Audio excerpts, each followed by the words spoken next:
There's been no immediate claim of responsibility for the blast. Let's go straight to Kabul now, and Javid Faisal is there. He's the deputy spokesperson for the Office of the Chief Executive of Afghanistan. Now, first, what can you tell us about this? What more details do we know? As of yet, I can only confirm the death of 14 and the injury of 23 people in a suicide attack and twin blasts. The target was a cultural center, but this center is in the same building with this Afghan Vice news agency.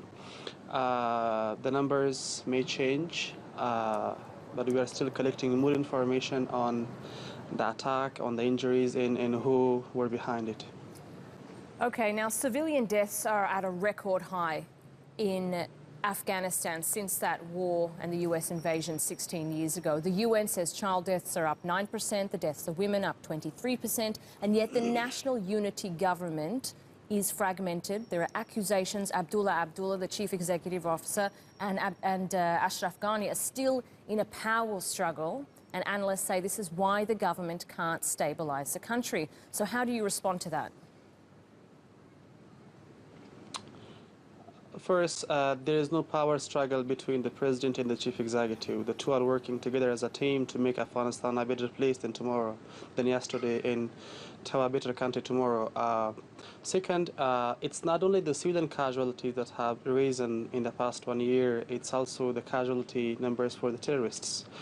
They have increased their numbers of attacks in Kabul and elsewhere in the country. And our special forces and our other forces have launched many more attacks against them.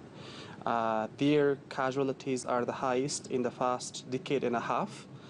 We are in a war, but again, the majority of the casualties are coming from the terrorist attacks. You're saying, sorry, can I jump in there, please? Can I jump in there? You're saying that these increasing death tolls and civilian casualties also includes the number of those killed by the war in terms of fighters. So you're saying this 9% of children, this increase, they were child fighters?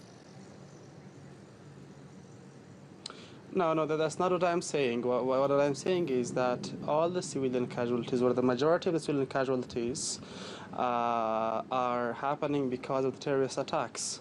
Terrorists are responsible for the civilian casualties. Yes, but what's the government doing to stop this? Lives. What's the government doing to protect the people? It's fine to work behind blast blocks in a government office, but average civilians don't get that protection. So what is the government doing?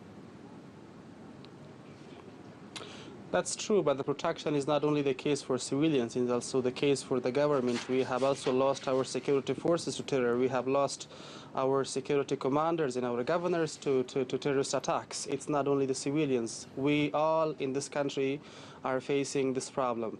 But the government is making sure that we are increasing the security measures in Kabul and elsewhere in the country to make sure that terrorists no longer achieve their goals militarily.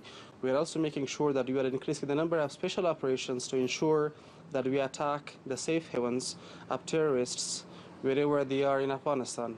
We are also making sure that Afghan Air Force is well equipped to support the ground forces in the fight against terror, so the terrorists cannot carry out their attacks in Afghanistan.